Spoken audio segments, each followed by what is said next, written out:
বাংলার হারিয়ে যাওয়া সেই ঐতিহ্যবাহী তাঁত। আজকে আমরা এসেছিলাম হুগলি জেলার গোঘাট থানার শ্যামবাজার গ্রাম পঞ্চায়েতের অন্তর্গত বেলডিহা গ্রামে, যেখানে আজও চলছে হাতে বোনা তাঁতের কাজ। এই সেই তাঁত, যে তাঁতে এই এলাকার মানুষজন সকাল থেকে সুতো কেটে, সুতো থেকে শাড়ি তৈরি করে মানুষের উদ্দেশ্যে তাদের পরনের যে কাপড় সেটা তুলে দেওয়া হয়। আর এই ঐতিহ্যবাহী তাঁত হারিয়ে যেতে বসেছে কিছু মেশিন এসে যাওয়ার ফলে। এলাকার মানুষরা আজও দাবি করছেন যে ওনাদের এই তাঁত থেকে আর সংসার চালানো সম্ভব হচ্ছে না। কি কষ্টে দিন কাটাচ্ছেন সেই চিত্র আমরা তুলে ধরলাম প্রাইম প্রেস বেঙ্গলের পর্দায়। বাংলা তথা ভারতের ঐতিহ্যবাহী হাতের তাঁত শিল্প আজ অস্তিত্বের সংকটে। আধুনিকতার দাপটে হারিয়ে যেতে বসেছে শতাব্দী প্রাচীন এই শিল্পকলা। তবুও সেই হারিয়ে যেতে বসা ঐতিহ্যকে আঁকড়ে ধরে বাঁচিয়ে রাখার আপ্রাণ চেষ্টা চালিয়ে যাচ্ছেন হুগলি জেলার গোঘাট থানার অন্তর্গত শ্যামবাজার গ্রাম পঞ্চায়েতের বেলডিহা গ্রামের তাঁত শিল্পীরা। সংসার চালানোর মতো পর্যাপ্ত রোজগার না হলেও পূর্বপুরুষদের রেখে যাওয়া এই শিল্পকে কোনো রকমে টিকিয়ে রেখেছেন তারা। বাস্তব চিত্র আরও মর্মান্তিক। এই সমস্ত তাঁত শিল্পীদের বাড়িঘর দেখলেই বোঝা যায় তাদের চরম দারিদ্র্যের কথা। বর্ষায় ছাদের ফাঁক দিয়ে জল পড়ে, গ্রীষ্মে প্রচণ্ড রোদ আর শীতে হাড় কাঁপানো ঠান্ডা। এই কঠোর প্রতিকূলতার মধ্যেই কাটে তাদের দিনযাপন। বর্তমানে মেশিন চালিত তাঁতের ব্যাপক প্রসারের ফলে হাতে বোনা তাঁতের কদর ক্রমশ কমে আসছে। যেখানে হাতে বোনা একটি শাড়ি তৈরি করতে একজন তাঁত শিল্পীর প্রায় 2 দিন সময় লাগে, সেখানে মেশিনে প্রতিদিন 5 থেকে 7টি শাড়ি তৈরি করা সম্ভব। ফলে বাজারের চাহিদা ঝুঁকছে মেশিন চালিত উৎপাদনের দিকে। এর সরাসরি প্রভাব পড়ছে হাতে বোনা তাঁতের ওপর এবং আরও কোণঠাসা হয়ে পড়ছেন এই হতদরিদ্র তাঁত শিল্পীরা। এই সমস্ত দুঃখ কষ্টের কথা তুলে ধরতে বেলডিহা গ্রামে পৌঁছেছিল ক্রাইম প্রেস বেঙ্গল টিম। ক্যামেরার পর্দায় ধরা পড়েছে তাদের সংগ্রামের বাস্তব চিত্র। সমাজের আড়ালে পড়ে থাকা এই মানুষগুলোর কণ্ঠস্বর তুলে ধরতেই আমাদের ক্যামেরা সদা সর্বদা সচেতন থাকবে। সরকারের কাছে আবেদন, এই সমস্ত হতদরিদ্র তাঁত শিল্পীদের জীবন ও জীবিকা রক্ষায় অবিলম্বে কার্যকর পদক্ষেপ গ্রহণ করা হোক। যথাযথ সহায়তা ও সরকারি উদ্যোগী পারে আবার নতুন করে প্রাণ ফিরিয়ে দিতে বাংলার গর্বের এই ঐতিহ্যবাহী হাতের তাঁত শিল্পকে। গোঘাটের শ্যামবাজার থেকে কৃষাণু গাঙ্গুলির সাথে চিন্ময় পালের রিপোর্ট।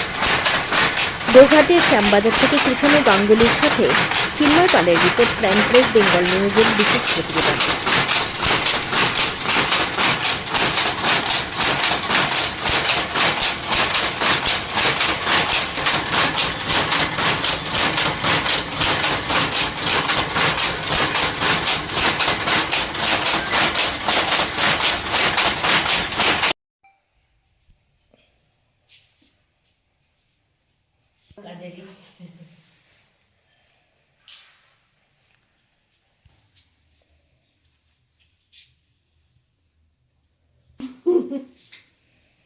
এটা ঠিক হয় সুন্দর কাজ সব তো।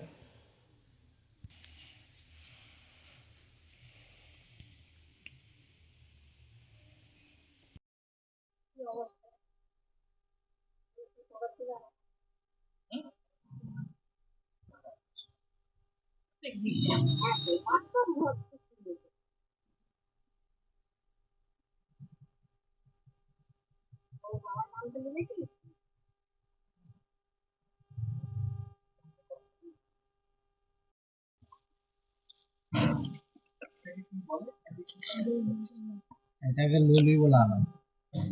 আর এই দিয়ে মাকুতে বনে আমাদের কাপড় তৈরি হয়।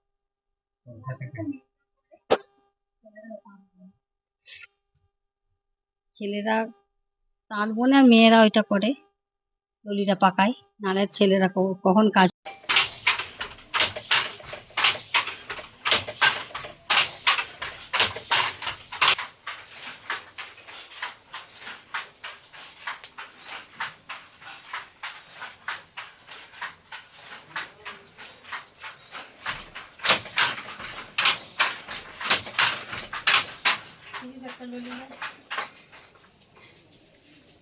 ঘরে নিচে ঘরে আছে আমাদের সব মানে তাতে আজকে মানে নামতে সময় পাইনি আমরা।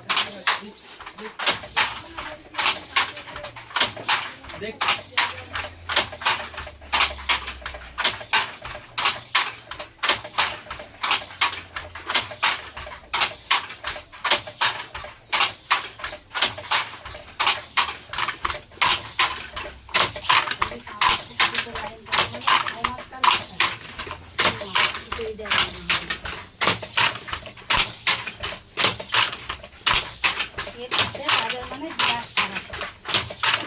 তো তোমরা বাবাকে ফাঁকে রাজনীতি কাজ করতে যেতে সে কি করবে? যার তো একটা করতে সংসার চলতে হবে। মানে এইসব ঘটনা থাকলে এইসব ঘটনাতে বাদ করা যায় কখনো?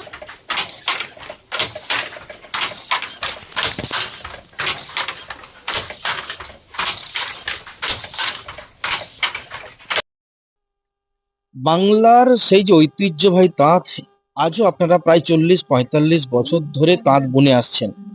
এই মুহূর্তে সুবিধা অসুবিধা যদি একটু বলতেন। আমাদের এখন ভীষণ অসুবিধা হচ্ছে, তাঁতের মানে সংসার চালাতে পারা যাচ্ছে না, একদম এমন অবস্থা হয়ে গেছে। তাঁতিদের ওই যে তাঁত কতদিন সুতোই পাইনি, তাঁত বুনতেই পাইনি, 6 মাস কাল বসে আছে। তাহলে এভাবে সংসার চালাচ্ছেন ওই যে কিভাবে? মুনিশ খাটছে, কখনো ইয়ে যাচ্ছে, এইভাবেই চলছে। হ্যাঁ, কি বলছিলেন একটা অসুবিধার কথা কি? ওই যে তাঁতের সমস্যা, তাঁতের ওই যে তাঁত বুনছে মেয়েরা, ওর স্বামী সব কাজ করছে, কাজ করলেই মানে তাঁতের বাণী নাই, তাঁতের মজুরি নাই একদম। ওই মেয়ে ছেলে সব মিলে কাজ করেও সে মানে সংসার বলতে চাইছেন চালাতে যে পারে সারাদিন ধরে যে লেবারের কাজটা করছেন সেই লেবারের কোনো দাম না। পাচ্ছেন না, সুতোর দিয়ে মেয়ে স্বামী সব মিলে দুজন মিলেই কাজ করে, মানে কোনো ইয়ে করতে পারছি না, সংসার চালাতে পারা যাচ্ছে না। তো কোনোভাবে সরকারি কোনো আর্থিক সহায়তা কিছু পাচ্ছেন কি? না না, কিচ্ছু পাইনি আমরা। আপনার নাম? অনিমা দাস। বাড়ি? এই তো এটাই বেলডিয়া। বেলদিয়া। এই যন্ত্রটার নাম কি? এটা চরকা। চরকা। এটাতে কি হয়? আমাদের যে দড়িগুলো ওই যে তাঁত থেকে পিচ্ছে না, ওইগুলো সুতোগুলো তৈরি করা হয়, পাকানো হয়। সুতোগুলো পাকানো হয়। হ্যাঁ, ওই মাটিতে যাতায়াত করছে। আর ওটাকে কি তাঁত বলে? এটাও ওই রকমই তাঁত, একটু চুয়ে গেছে, মানে তাঁতটা জোড়ন করা। আপনাদের কতদিন ধরে এই তাঁতে চলছে? তাঁতের বয়স আমাদের 45 বছর। এই তাঁত ব্যবসা করে আপনাদের সংসার চালানো সম্ভব? হ্যাঁ, অসম্ভব। ওই যা হোক করে মানে চলে। তা প্রতিদিন কটা করে শাড়ি তুলতে পারে? শাড়ি একটা করেও প্রতিদিন তুলতে পারা যাবে না, দুটো করে, 2 দিন লাগে একটা শাড়ি তুলতে, একটা শাড়ি তুলতে? 2 দিন। আর কটা লেবার লাগে? এবারে তো চারটে? 4টে লাগবে। তাহলে এই তাঁতগুলো আপনাদের সংসার চলছে না? চলছে না। সরকারিভাবে কোনো সাহায্য পাচ্ছেন? না। অথচ সব জায়গায় তো তাঁতের শাড়ি চলছে। হুম। আপনাদের এখানকার শাড়ির চাহিদা কেমন বাজারে? এখন আর বাজার ভালো না। তাহলে চালাচ্ছেন কি করে সংসার? ওই চালানো হচ্ছে, আবার অন্য কাজ, তাঁত বুনতে বুনতে এবারে 2 দিন ওর মুনিশ যাচ্ছে, সেটার থেকে নিয়ে চালানো হচ্ছে। আপনার নাম? জয়ন্তী দাস। বাড়ি? বাড়ি এটাও আমার সামনে বেলদিয়া।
আপনার নাম?